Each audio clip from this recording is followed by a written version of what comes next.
सुबह से हम सभी यहाँ हैं, आप ज्यादा पहले से हैं, इसलिए आपको कोटि कोटि धन्यवाद भी इसके लिए। पर प्रेम में औपचारिकताएं खत्म हो जाती है, पर क्या कीजिएगा, साहब हरिंदर जी कहते हैं कि आज का युग बोलिए का युग है। देखिए यहाँ हम लोग बैठे हैं उस गुरु की बात करने के लिए, उस परमात्मा की बात करने के लिए जो हमारे आपके घरों में है, कहीं बाहर से कुछ नहीं आया है। हम लोग उस शिव को अपना गुरु बनाने की बात कर रहे हैं जो हमारे आपके घरों में पूजित है। हमारे आपके घर के कोने में, हर आदमी के घर में एक कोना रहता है, गोसाई घर, पूजा रूम, पूजा घर, पूजा का रैक, पूजा का कोना, पूजा का कमरा।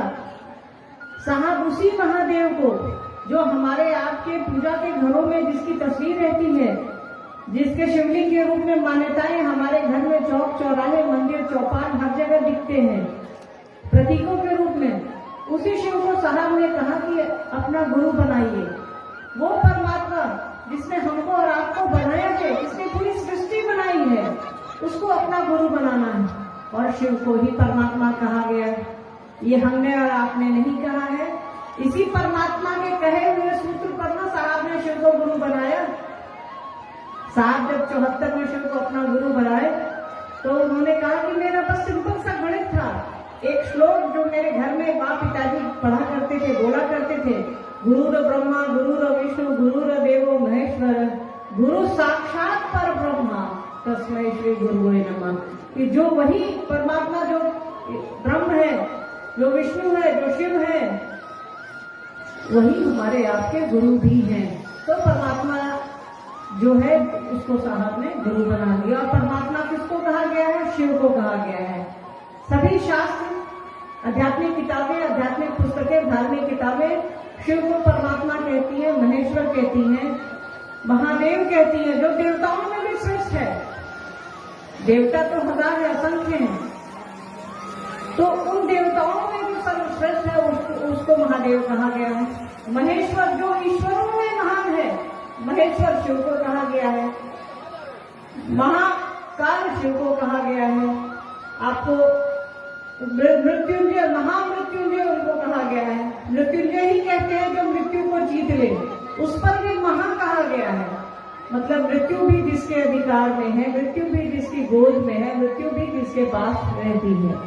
सारे बड़े बड़े शब्द जितने हैं, सारी बड़ी बड़ी उपाधियां जितनी हैं, उसी शिव को दी गई हैं।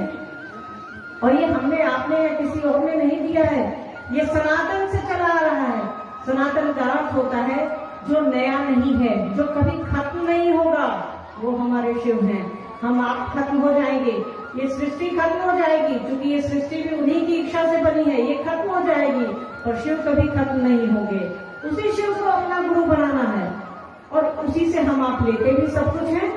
बच्चे मांगते हैं, पैसा मांगते हैं, परिवार मांगते हैं, जमीन मांगते हैं, खेत मांगते हैं, खलिहान मांगते हैं, गाय गोरू मांगते हैं, सब कुछ उसी से मांगते हैं। तो ज्ञान भी उसी से मांगेंगे, सब कुछ वही दे रहा है, तो ज्ञान भी तो वही देगा। जब सब कुछ उससे मिल रहा है हमको, ज्ञान भी उसके पास है। उनको दक्षिणामूर्ति कहा गया है, ज्ञान के अभिन्न दाता कहा गया है।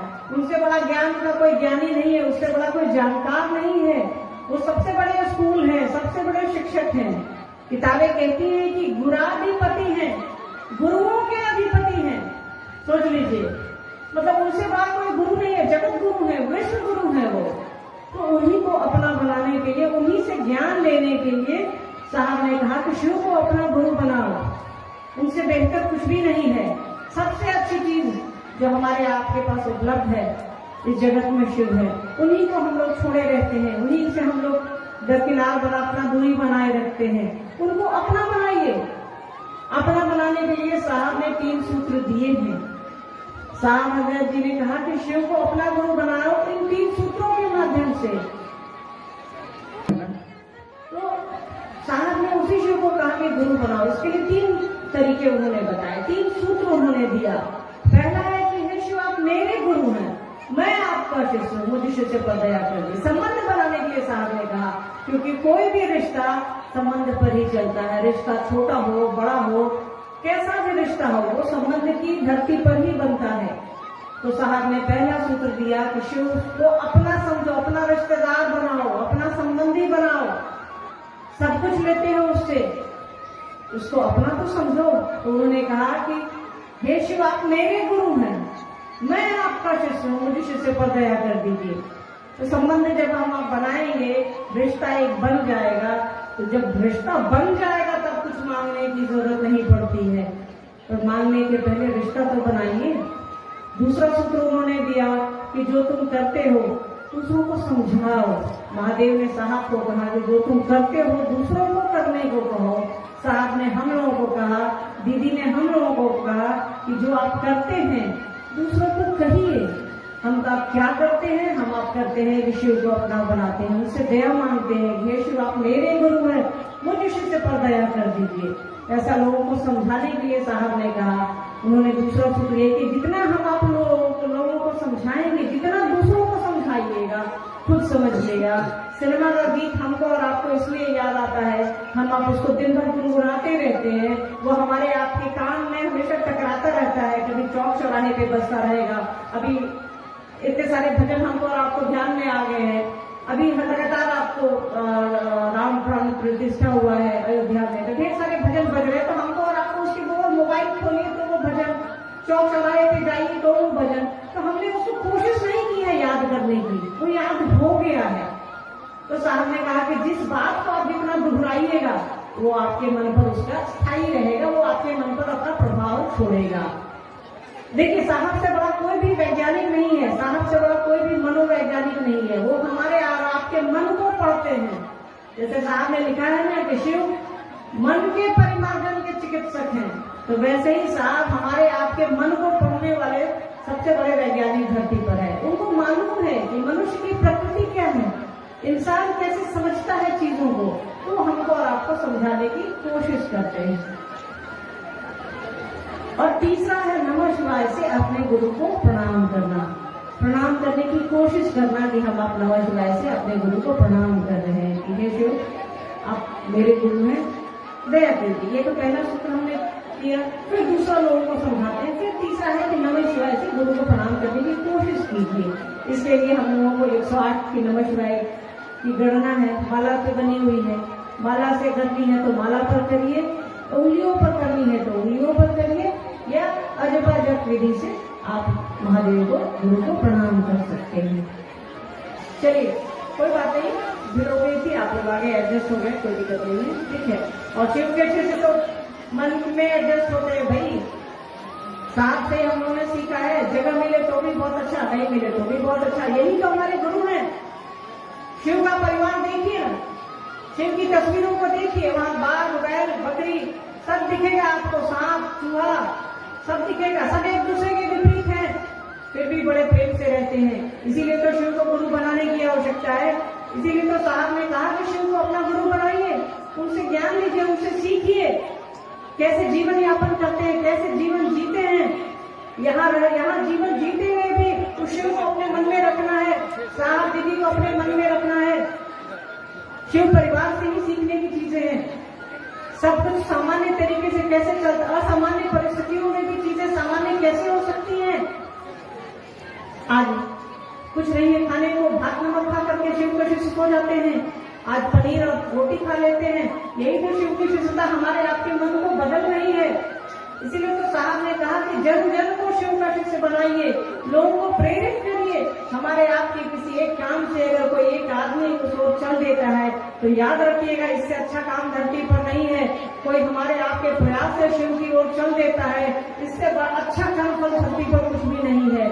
तो साहब जैसा कहते हैं करिए, साहब कह रहे हैं शिव शिष्य बनिए और शिव शिष्य बनाइए, कोई नई बात नहीं है। सारे शास्त्र कहते हैं हमारे आपके शिव गुरु हैं, उनको गुरु बनाइए। साहब ने तरीका बता दिया आपको सबौर आने का। मुझे रास्ता नहीं मालूम, हो सकता है आप लोगों से अनेक लोग होंगे जिनको रास्ता नहीं मालूम यहाँ का, आपको पूछना पड़ा होगा।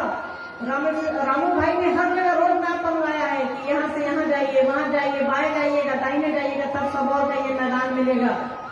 तो जिसको मार्ग पता है उसके साथ हो लीजिए। साहब से बड़ा कोई शिव का शिष्य नहीं है धरती पर।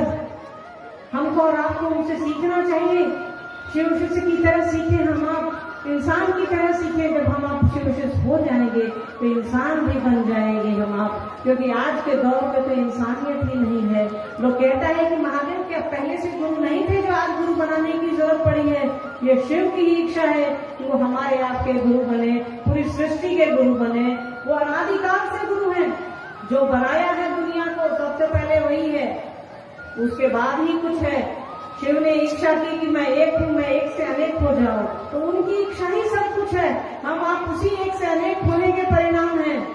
उन्होंने साहब को कहा तुम जो करते हो दूसरों को करने को कहो, और साहब और दीदी ने हमको और आपको बताया। अब हमारा और आपका काम है कि इसको दूसरों को समझाएं कि शिव मेरे गुरु हैं, आपके भी हो सकते हैं। इन 3 सूत्रों को करने से कोई भी आपके शिव का शिष्य हो सकता है, उस रास्ते पे चल सकता है। और साहब दीदी हैं हमको और आपको उस ओर ले जाने के लिए। शिव के रास्ते पर तो आ जाइए, वो हैं। उन्होंने ये नहीं कहा आओ और जाओ शिव की ओर, उन्होंने कहा आओ चले शिव की ओर। उनकी उंगली पकड़े पकड़े चलने की कोशिश करिए, शिव की ओर चलने की कोशिश करिए, अपना काम करिए, जो करते हैं करिए। घर देखते हैं, द्वार देखते हैं, खेती करते हैं, बच्चों को पढ़ाते हैं, स्कूल चलाते हैं, दुकान चलाते हैं, सिलाई करती हैं, कुछ भी करती हैं। इसके साथ साथ शिव को अपना गुरु बनाइए, दूसरों को प्रेरित करिए कि शिव मेरे गुरु हैं, आपके भी हो सकते हैं। तब आपके जीवन में बदलाव आएंगे। ऐसा कोई भी इंसान नहीं है जिसने शिव को अपना गुरु बनाया हो और उसके जीवन में परिवर्तन नहीं आया हो। ऐसा कोई भी इंसान खड़ा होकर ये नहीं कह सकता है। हाँ, क्योंकि हम आप जीव हैं तो हमको और आपको यहाँ जो परिवर्तन दिखता है वो पैसे से दिखता है। तो पैसा ही सब कुछ नहीं है, सामान ही सब कुछ नहीं है। हमारे मन में परिवर्तन हो रहा है, वो शिव की शिष्यता है। एक कहावत हम लोग बचपन में सुना करते थे, मन चंगा तो कटौती में गंगा।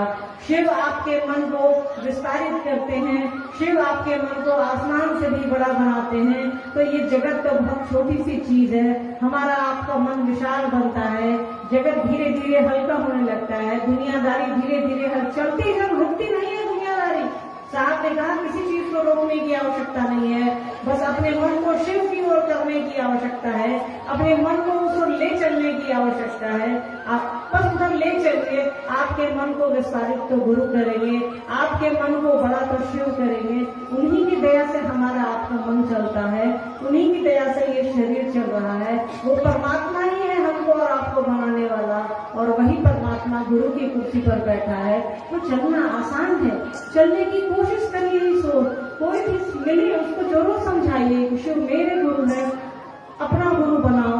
और बताइए, अपने जीवन की अनुभूतियों को बताइए कि शिव को गुरु बनाने के बाद, साहब दीदी से अपना होने के बाद, साहब दीदी से जुड़ने के बाद आपको कौन कौन से परिवर्तन आपके जीवन में हुए हैं। आप लोगों को बताएंगे तो लोगों को लगेगा आज के दौर में भी ऐसे होते हैं जिनका मन इस तरह का। इतने प्यार से हम इतने लोग बैठे हैं, मतलब इतने लोग हैं यहाँ में, कुछ कहा नहीं जा सकता है। बड़े प्यार से बैठे हैं, जगह सबको है, मतलब कोई नहीं जानता कौन किस जाति का है, कौन किस धर्म का है, कौन किस पंथ का है।